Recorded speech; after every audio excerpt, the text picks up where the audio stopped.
And now, Andrew Does Everything gives you with this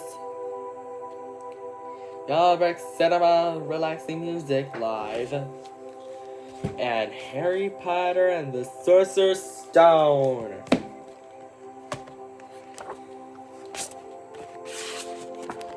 Chapter 1. The Boy Who Lived. Mr. and Mrs. Dursley of number 4 Privet Drive were proud to say that they were perfectly normal. Thank you very much. They were the last people you expect to be involved in anything strange or mysterious because they just didn't hold with much such nonsense.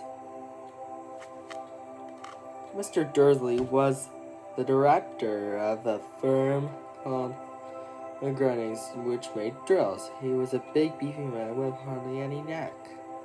Although he had a very large mustache, Mrs. Dursley was thin and blonde, with hardly near the twice the usual amount of neck,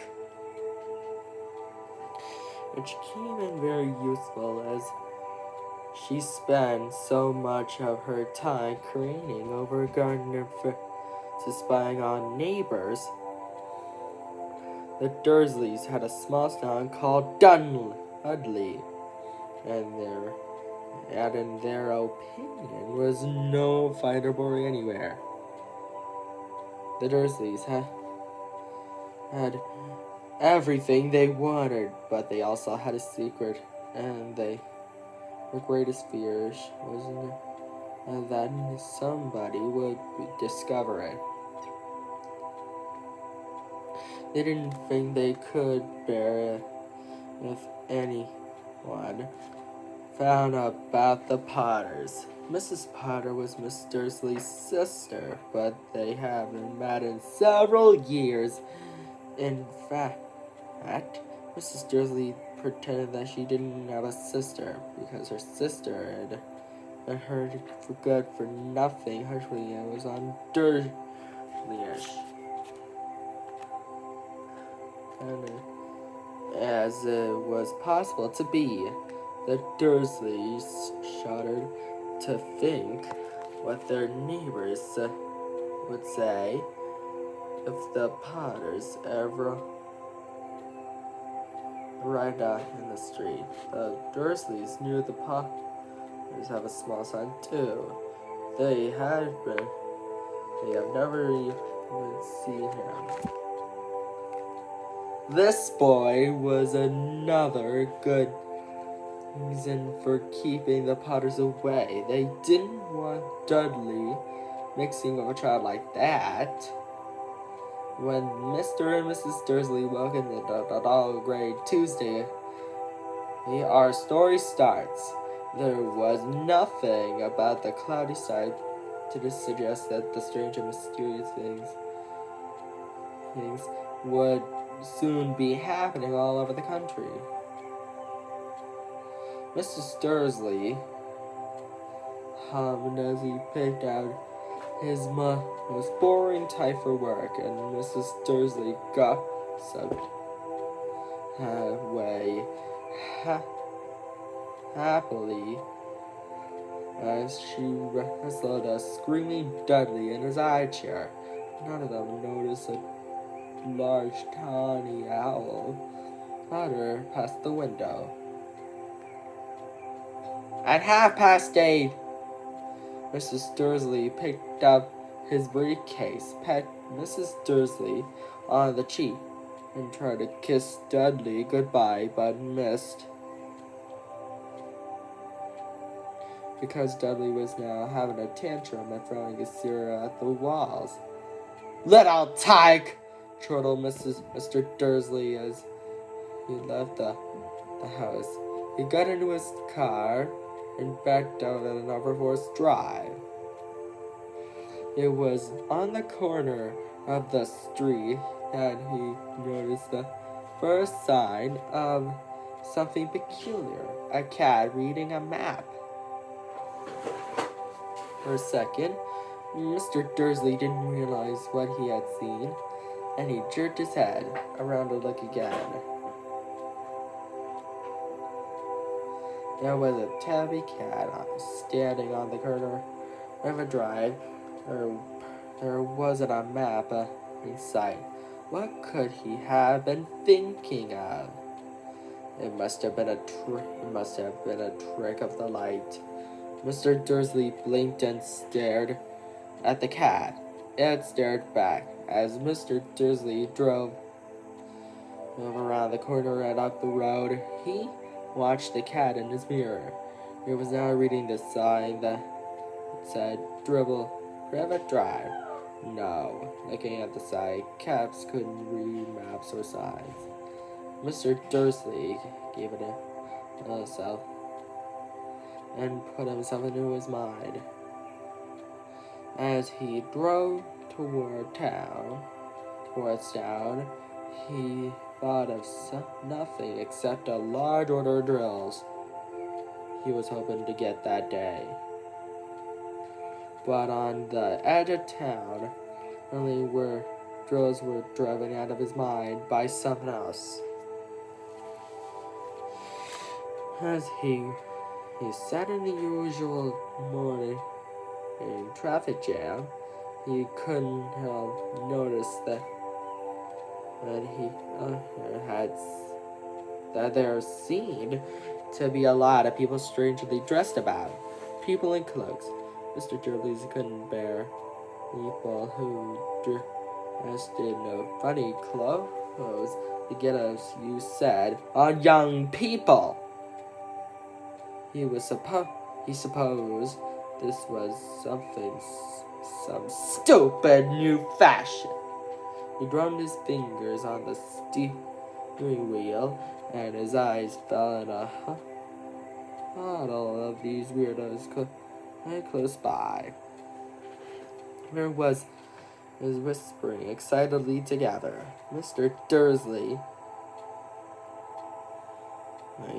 enraged to see a couple of them weren't young at all. Why, that man to be older than he was, and wearing an emerald green cloak. The nerve of him! But then it struck Mr. Dursley that it was probably some silly stunt.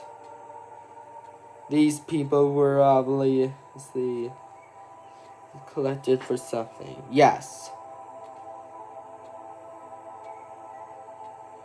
That would be it. The traffic would move on. And a few minutes later, Mr. Dursley arrived in the grunting car park. His mind back on the drills. Mr. Dursley always had of his bag to the window and his office on the 9th floor. He hadn't, and he might have found it harder to concentrate on the drill that morning. He didn't see the hours swooping past in the broad daylight, though people down the street did. They pointed and gazed open-mouthed as owl after owl sped ahead. Most of them had never seen an owl even at night time. Mr. Dursley, however, had a perfectly normal owl every morning. He yelled at 5 different people. He made several important telephone calls and shouted a bit more. He was in a very good mood until lunchtime, when he had thought he'd stretch his legs and walk across the road to buy himself a bun from the baker's opposite. He'd forgotten all about the people in cloaks, and he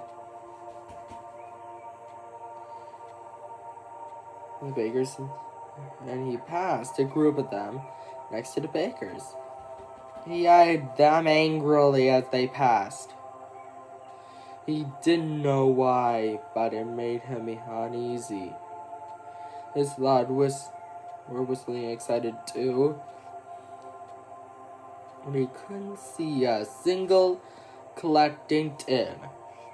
It was on his way back past them, clutching a large donut in a bag. That he was a few words of what they were saying. The Potters, that's right, that's what I heard. Yes, their son Harry. Mr. Dursley stopped dead. Fear flooded them. He looked back at the whispers as if he wanted to say, hey,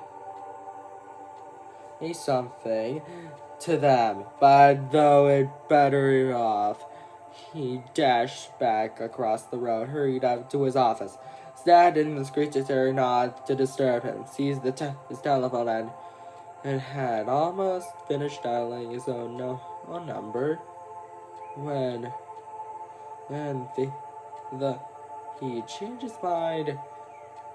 He put the receiver back down and stroked his mustache, thinking now he was being stupid. Potter wasn't such an unusual name. He was sure there were lots of people called Potter who had a son named Harry. That's the main character of Harry Potter, you know. Let's move on, shall we?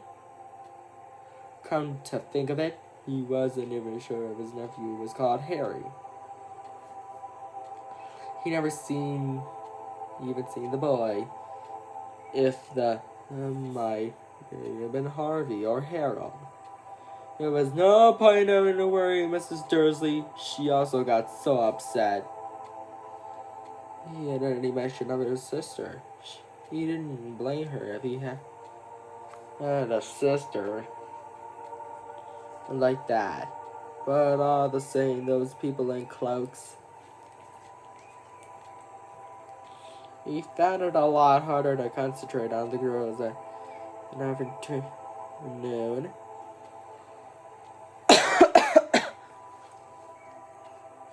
And then when he got to the building at 5 o'clock, he was so worried that he walked right into someone just inside that door. Sorry, he grunted as the tiny old man stumbled like almost fell. It was a few seconds before Mr. Dursley realized that the man was wearing a violet cloak. He didn't seem at all upset at being almost knocked free to the ground. At the contrary, his face split into a wide smile, and he squeaked in a voice, and there was my stare. Don't be sorry, my dear sir.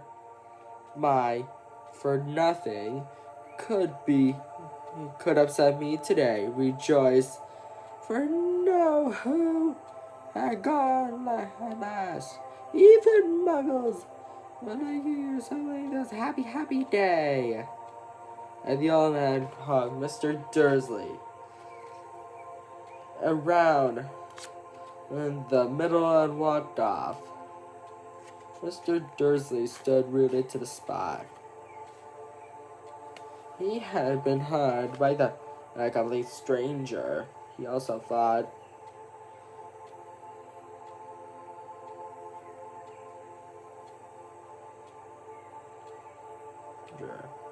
He also thought he had been called a muggle. Whatever that is. He was rattled and hurried to his car and set off home. hoping he was imagining things which he had never hoped before, because he didn't approve of imagination. As he pulled into the driveway at number 4, the first thing he saw, and he didn't approve the moon. The tabby cat he spotted that morning. He was now sitting on his garden wall. He was sure it was the same one, and it had the same markings around his eyes. "Shoo!" said Mr. Dursley. Said Mr. Dursley loudly, but the cat didn't move. It just gave him a stern look. Was this normal cat behavior, Mr. Dursley wondered? And pulled himself together and had him in the house. He was still determined not to mention anything in his life. Mrs. Dursley had a nice normal day. She told him over dinner.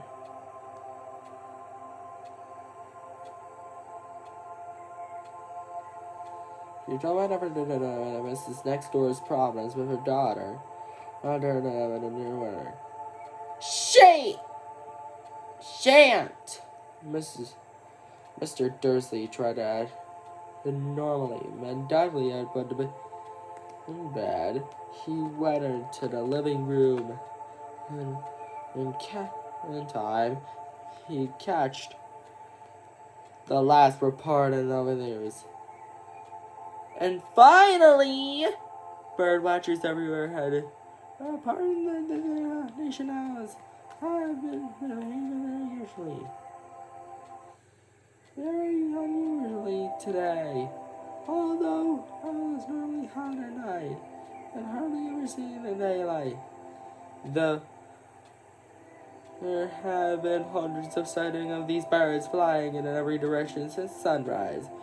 Experts were unable to explain why the owls had suddenly changed their sleeping pattern. The newsreader allowed himself again. Most mysterious, and now over Jim McGuffin. With the weather. Going to be any more showers in the gym? Well, Ted said the weather. I don't know about that. But it's not only the hours of it have been acting very oddly today. The hours are far apart as Can, Yorkshire, and Dundee. Been phoning in to telling me that instead of the rain I promised yesterday, they have a downpour of shooting stars. Perhaps people have been celebrating bonfire night. It's not until next week, folks. But I can promise a wet night tonight. Mr. Dursley sat frozen in his armchair. Shooting stars all over Britain. I was flying in daylight. Mysterious purple, evil and cloaks all over the place, and a whisper about the Potters. Mr. Dursley came into the living room carrying 2 cups of tea. It was no good. He'd have nothing to say to her. He cleared his throat nervously. Petunia, dear, you haven't heard from your sister lately, have you? As you expected, Mrs. Dursley looked shocked, hot and angry after all the admission of her sister. No! She said sharply. Why? Funny stuff in the news, Mr. Dursley murmured. Owls, shooting stars, and a lot of anime running like a beautiful time today. So, snapped Mrs. Dursley. Well, I just thought maybe it was something to do with, her life.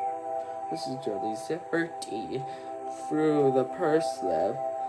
Mrs. Dursley wondered whether he dared to tell her he'd heard the name Potter. He decided he didn't dare. Instead, he said, as casually as he told her son, he'd be about Dudley's age now, wouldn't he? I suppose so, said Mrs. Dursley hastily. That's his name again. Howard, isn't it? Harry. Nasty common name, if you ask me. Oh, yes, said Mrs. Dursley. I'd have a normally sinking. Yes, I quite agree. He didn't say another word on the subject. Then went upstairs to bed. While Mrs. Dursley was in the bathroom, Mr. Dursley crept to the bedroom window and peered down in the front garden. The cat was still there. It was staring down on Privet Drive. I thought it was waiting for something. Was he imagining things? Could all this have anything to do with the Potter? If it got out that it related to a part of... Well, he didn't think he could bear it. The Durleys got into bed. Mrs. Dursley fell asleep weakly, while Mr. Dursley lay awake, carrying it all over in his mind. His comforting thought before he fell asleep was that even if he Potter others were involved, there was no reason for them to come near him and Mrs. Dursley.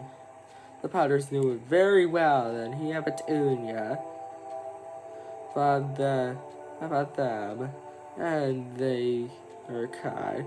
He couldn't see how he and Petunia he couldn't get mixed up and anything that might be going on. He yawned and turned over. It couldn't affect him. How very wrong he was. Mr. Dursley might have been driven on an uneasy sleep, but the cat on the wall outside was showing no sign of sleepiness. It was sitting as still as a statue, with his eyes fixed unblinkingly on the far corner of Privet Drive. It didn't so much however when a car door slammed in the next street, nor when 2 owls swooped overhead. In fact, it was nearing midnight before the cat moved at all. A man appeared at the corner the cat had been watching. Appeared so suddenly you had thought had just popped out of the ground. The cat's tail twitched and his eyes narrowed. Nothing like this man had ever been seen in Privet Drive. He was tall, thin, and very old, judging by the silver of his hair and beard, which were both long enough to tuck into his belt. He was wearing long robes of purple cloak which stuck at the ground and high-heeled buckled boots. His blue eyes were bright and sparkly behind half-moon spectacles, and his nose was very long and crooked, as though it had been broken at least twice. The man, his name was Albus Dumbledore.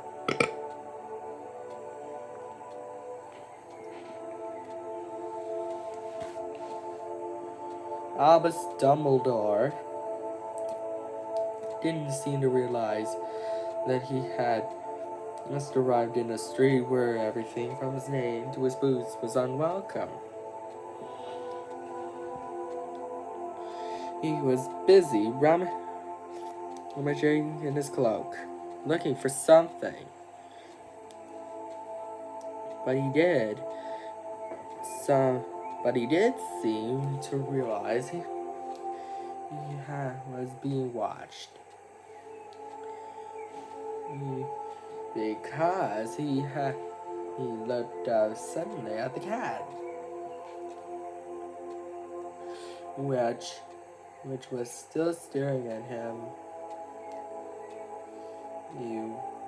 from the other end of the street. For some reason, the sight of the cat seemed to amuse him. Checking the matter. I should have known.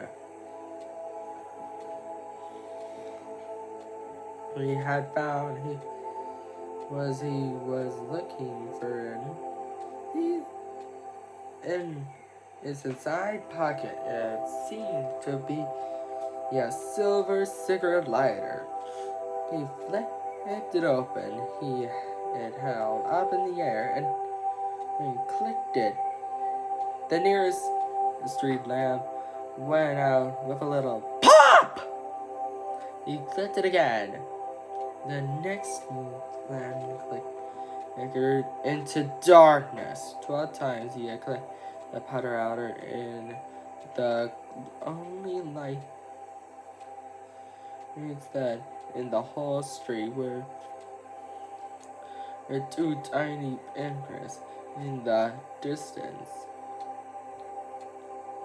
which were the eyes of the cat watching him. And then he let out of the window now. Even beady-eyed Mrs. Dursley, he wouldn't be able to see. They wouldn't be able to see anything that was happening down on the pavement. Dumbledore slipped the outer bag inside his cloak and set off down the street towards number 4, where he sat down on the wall next to the cat. He didn't look at it, but after a moment he spoke to it. Fancy seeing you, Professor McGonagall. He turned to a smile at the tabby, but it had gone. Instead, he was smiling at the rather severe-looking woman. She who was wearing square glasses exactly the shape of the markings had had around his eyes. She too was wearing a cloak, and emerald one. Her black hair was drawn into a tight bun. She looking distinctively ruffled.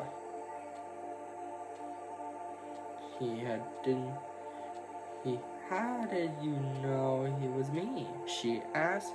My dear Professor, I've never seen a cat sit so stiffly.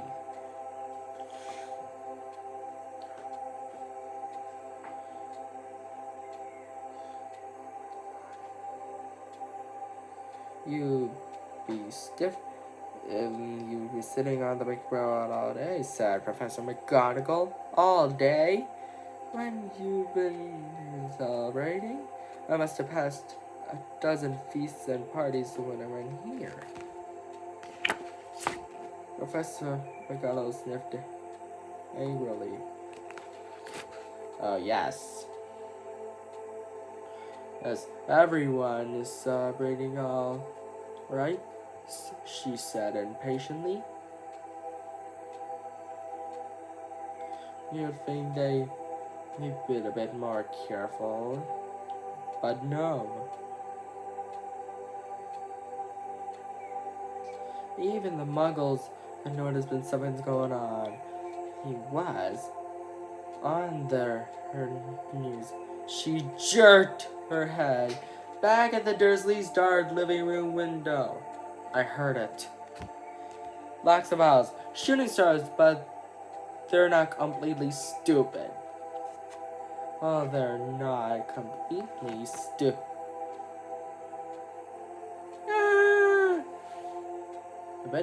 They were bound to notice something. Shooting stars down in Kent. I bet that and he was Daedalus Diggle. He never had much sense. You can't blame us, said Dumbledore gently. We had precious little to celebrate for 11 years. 11 years is a decade and a year. You know. Let's move on, shall we? I knew that, said Professor McGonagall. But that's no reason to lose our heads. People are being downright careless out on the bricks, streets, in daylight, not even dressed in muggle clothes, swapping rummers. She threw a sharp, sideways glance at Dumbledore here. And as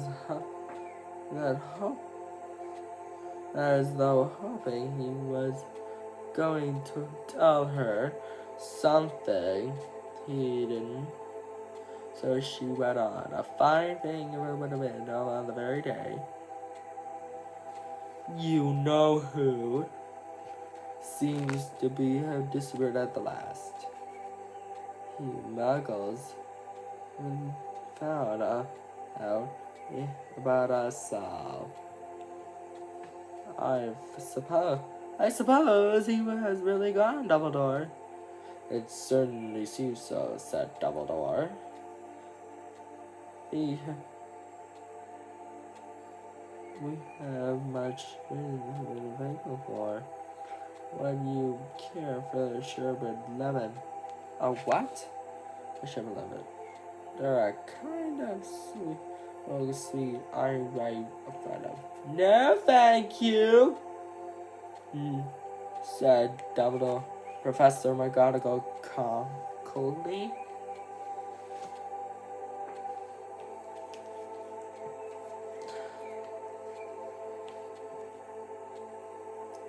As though she didn't think this was the moment for sherbet lemons. As I say, even if you know how it has gone.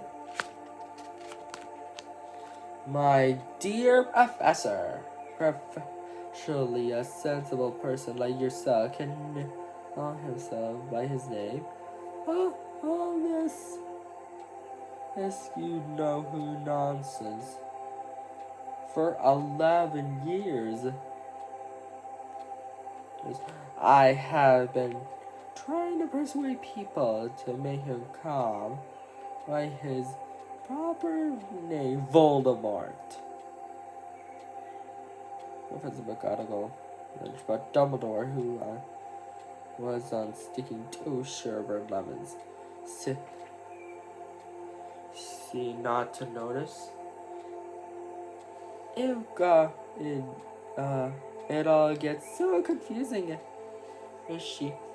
And we keep saying, you know who. I have never seen any reason to be frightened of saying Voldemort's name. Voldemort is Harry Potter's arch nemesis. I know you haven't, said Professor McGonagall. I'd have exasperated half my Harry. But you're different. Everyone knows that. You're the only one you know. Oh, alright, Voldemort was right enough. You flatter me, said Dumbledore calmly. Voldemort had powers I will never have. Only because you're too, well, noble to use them.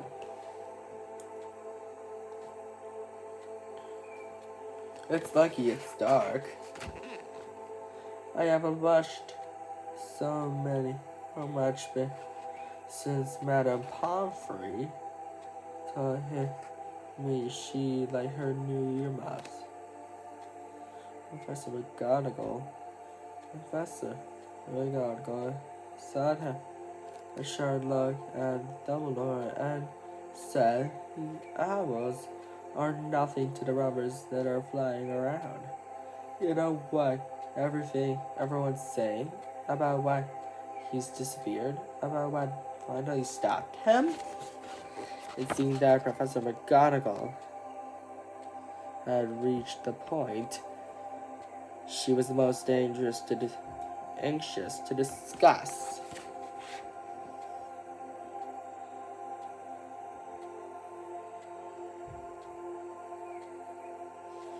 The real reason she had been waiting on a cold, hard wall all day, for neither as the cat nor as a woman, she had fixed Dumbledore with such a piercing stare, as she did now. It was plain whatever everyone was saying. She was not going to believe it until Dumbledore told her it was true. Dumbledore however, was choosing another love instrument and did not answer. What they're saying, she pressed on. If that say Voldemort turned me up in Godric's Hollow.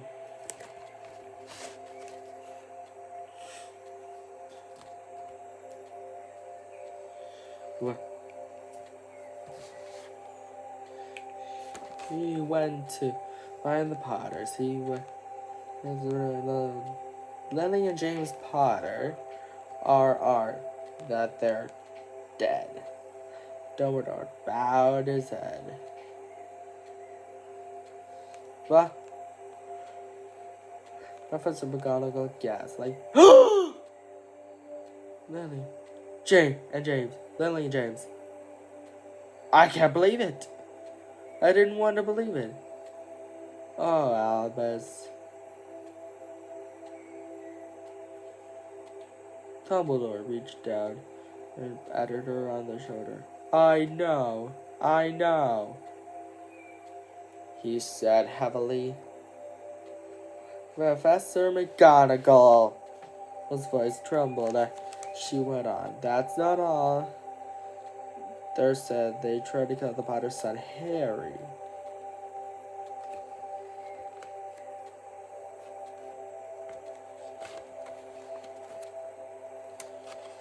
They're saying that they tried to kill the but he couldn't. He couldn't kill that little boy. Like, wham!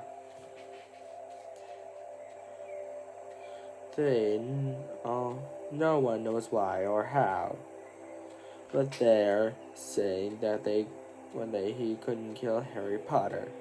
Voldemort's powers somehow broke, and why he is gone. Dumbledore nodded glumly. It's true, faltered Professor McGonagall. And after all, he's done.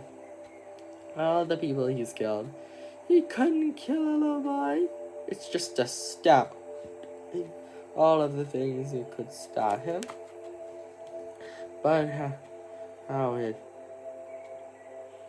the name of heaven did Harry survive? We can only guess, said Dumbledore. We may never know. Professor McGonagall pulled out a lace handkerchief and dabbed it at her eyes. Beneath her spectacles, Dumbledore gave a great sniff as she took a golden watch from his pocket and examined it.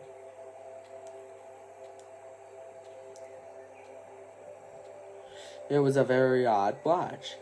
It had 12 hands but no numbers. Instead, little planets were moving around the edge. It must have made him sense to Dumbledore, though he put it back in his pocket and said, Hagrid's late! I suppose he told you he'd been here. By the way, yes, said Professor McGonagall. I don't suppose you are going to tell me why you're here on all places.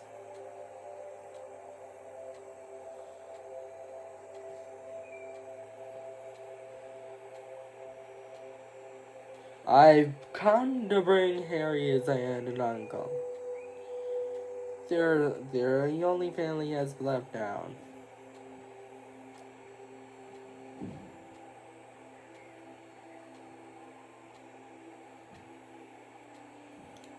You can't mean they're the people who live here? Cried Professor McGonagall, jumping to her feet and pointing at number 4. Dumbledore, you can't. I've been watching them all day. You couldn't see the divine people there were not just like us. And they got this son. I saw him.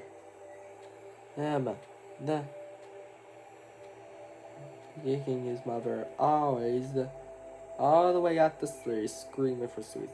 Harry Potter, come and live here. It's just the best place for him, said Dumbledore thirdly. His aunt and uncle will be able to explain everything and him when Dumbledore is over. I've written them a letter. A letter? Repeated a letter. Professor McGonagall faintly. Sitting back down on the wall, really, Dumbledore? You think you could explain it all in a letter? These people will never understand him. He'll be famous.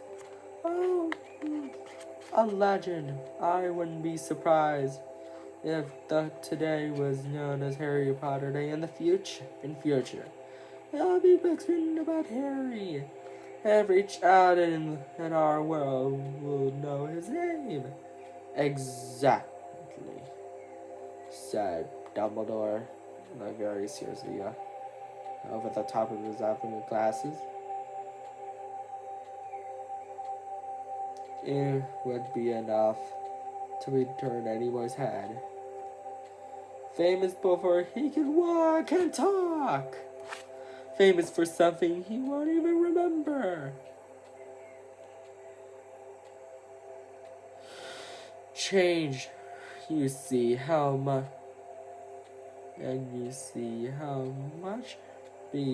better off he be growling up away from all that until he's ready to take it. Professor McGonagall opened her mouth, changed her mind, and swallowed it and says, Yes, you're right, of course. But he is getting there. Dumbledore. She eyed his cloak suddenly as though she thought You might be hiding here underneath it. Harry's bring him.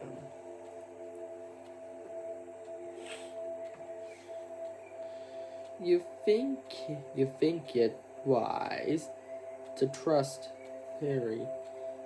He agreed to think with something as important as this. I would trust Hagrid with my life, said Dumbledore. I'm not saying his heart that is in the right place, said Professor McGonagall grudgingly. But you can't pretend that he's not careless. Does he? And to what was that? A low rumbling sound had broken the silence around them. I grew steadily louder as they looked up and down for the sea. Some sign. What was that like? It was.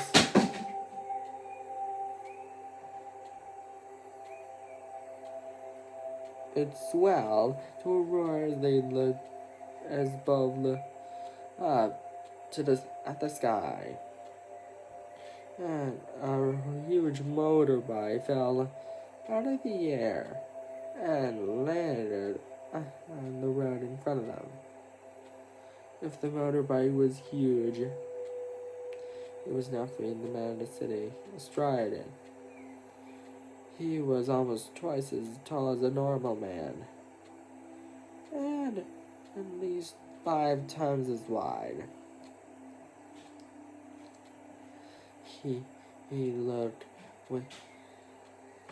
simply to be big, to be allowed, and so long tangles of bushy hair and a beard. He must his face. He had hands the size of dustbins and feet in their leather boots were like baby dolphins. And vast, muscular arms, and was holding a bundle of onions. Hagrid said along some relief. At last, they were to get their motorbike. Borrowed it, Professor Dumbledore, sir, said the giant.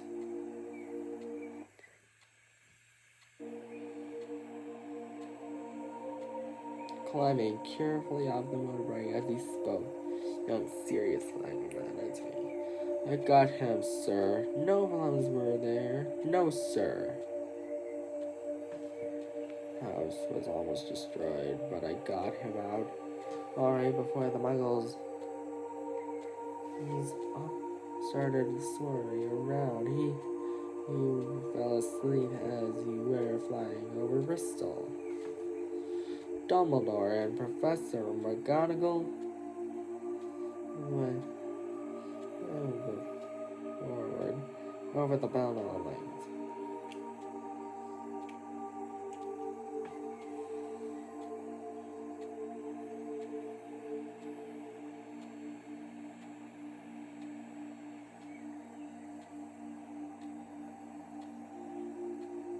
Inside, just as visible was the baby boy fast asleep. Under a tucked-up jabla here over his forehead, he could see a curiously shaped like a lightning bolt. It was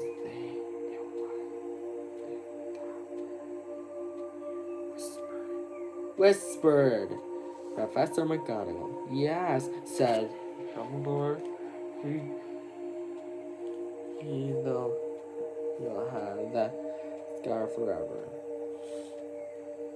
And you see, couldn't you do something about it, Dumbledore? Even if I could, I wouldn't. Scars can come in useful.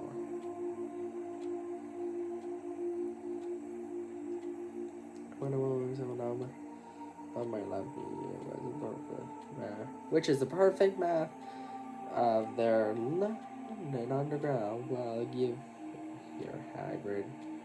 Right, better get this over with. Dumbledore took Harry in his arms and turned towards the Dursleys' house. Could I say goodbye to Mr. asked Hagrid. He pat his gray and shaggy head over Harry and gave him must have been in a scary whispery kiss. He suddenly Hagrid went over like a window. Shh, Professor McGonagall, you'll wake the mouse. Sorry, sobbed Hagrid, sticking out a large spotted handkerchief and burning over the But I can't stand it. Harry and James are dead, and what will Harry after live with the Muggles? Yes, it's all very sad, but get a good grip on yourself, and our will be found. Professor,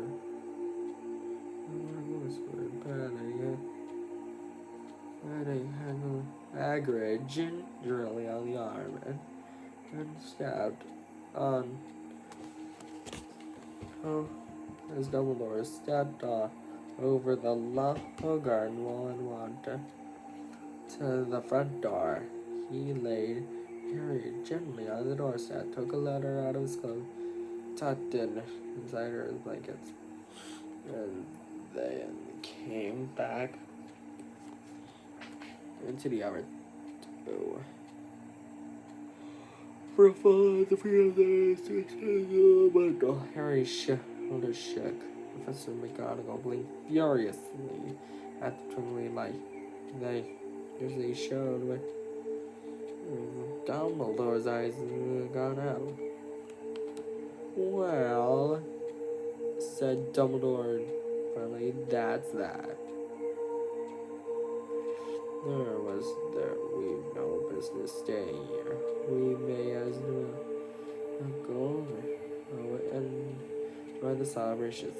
Yes, said Harry in a very muffled voice. Yes, said Harry in a very muffled voice. I best get this bike away. Good night, said McGonagall. Professor Dumbledore, sir. Leaving his streaming eyes on his jacket sleeve, Harry swung himself onto the motorbike and kicked the engine into life. With a roar, it rose into the air and off into the night.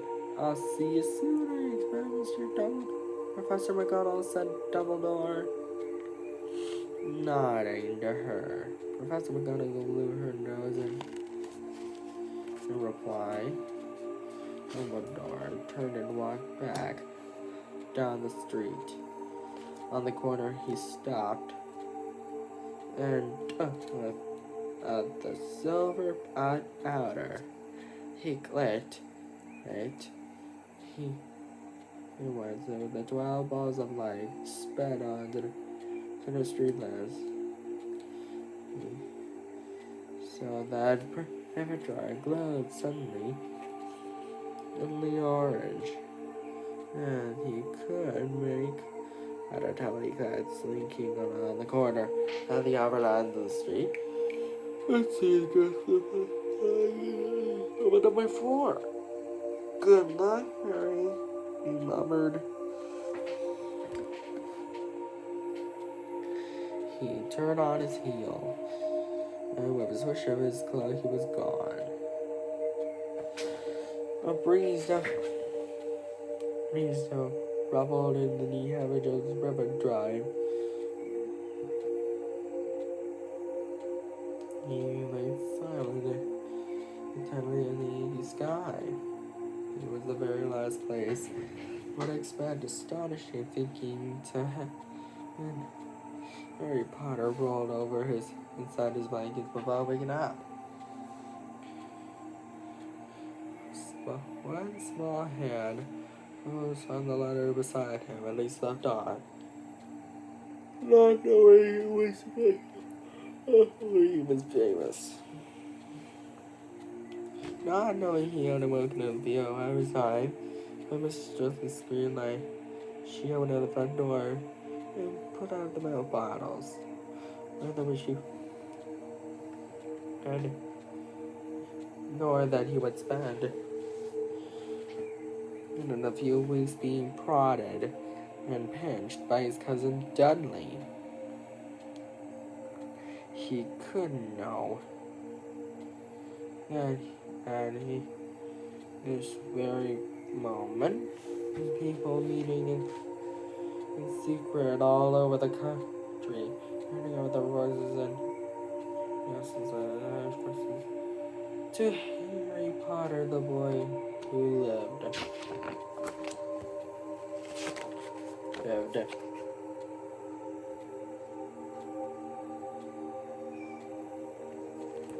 Next in Chapter 2, The Vanishing Glass.